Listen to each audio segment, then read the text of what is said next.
Hadis yang berikutnya, wa an Suhaib radhiyallahu an, wa an Suhaib radhiyallahu an, Suhaib ibnu Sinan, yang telah kita terangkan ataupun syarahkan tentang latar belakang dia sebelum daripada ini. Suhaib Ar-Rumi kita sebut sebelum ni. Anna Rasulullah sallallahu alaihi wasallam qala, sesungguhnya Rasulullah sallallahu alaihi wasallam berkata, orang Melayu dia lunak sikit, dia kata bersabda. Untuk Allah Ta'ala dia kata berfirman. Tapi dalam Arab ni semua qala yaqulu lah saja. Tak apalah, kita ikutlah hak Melayu tu. Dah begitulah budi bahasa Melayunya, maka dia kata bersabda. Kalau orang kata Rasulullah berkata pun betul juga. Kana malikun fi man kana qablakum wa kana lahu sahir. Adalah atau sesungguhnya ada seorang raja sebelum daripada kamu. Bila Nabi sebut sebelum daripada kamu, yakni cerita umat yang terdahulu sebelum kedatangan Nabi sallallahu alaihi wasallam. Nabi kata ada seorang raja.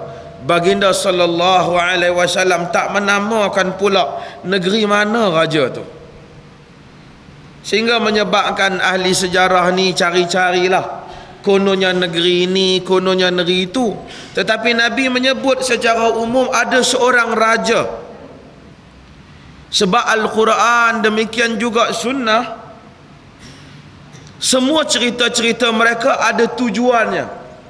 Tujuannya ialah lil ibrah, untuk pengajaran, li'ibar, untuk orang mendapat durus wa ibar, mengambil pengajaran, pengajian dan pelajaran. Dia tak penting sangat nak detail-detail ni. Yang pentingnya ialah apa kesimpulan yang kita dapat. Sebab tu Quran kata wa qala Fir'aun, berkatalah Fir'aun. Dengan dia tak detailkan Fir'aun ni Fir'aun nombor berapa.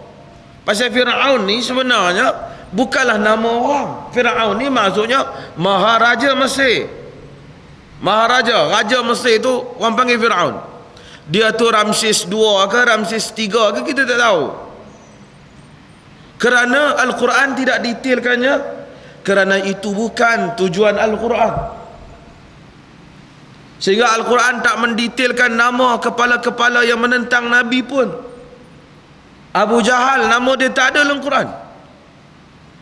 Ada disebut Abu Lahab. Bila Quran ceritakan tentang Nabi Nuh membina bahtera, dia tak detailkan bahtera panjang mana, lebar mana, kayu koka ke kayu apa, dia tak bagi tahu. Ini yang kemudian buat mereka cerita. Kerana itu semua tidak ada faedahnya. Bila dia cerita wa idza qala Luqman li ibnihi, apabila Luqman menyebut kepada anaknya, dia tidak menyebut Luqman hitam ke putih ke, bibir mulut tebal ke, kulitnya hitam ke, seperti yang penceramah kata. Kerana itu tidak ada kepentingannya.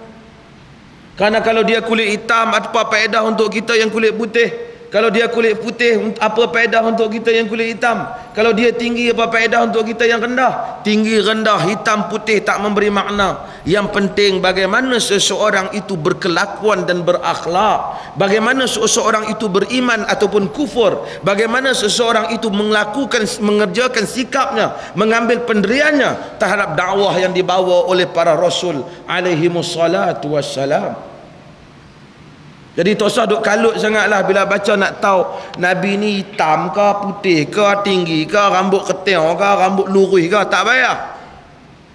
Yang penting apakah pengajaran yang dapat kita ambil daripada kisah-kisah tersebut. Maka kita tengok kisah Quran, dia tak detail, dia hanya cerita saja. Inna Qaruna kana min qaumi Musa, kata Quran. Sesungguhnya Qarun terdiri daripada kaum Musa. Ada orang kata dia sepupu, ada orang kata dia nak saudara. Quran tak cerita, tak penting nak saudara ke sepupu. Yang penting dia orang dekat dengan Musa. Fa bagha alaihi wa atainahu minal kunuz dia melampau pada Musa, kami berikan kepada dia harta yang banyak. Quran fokus.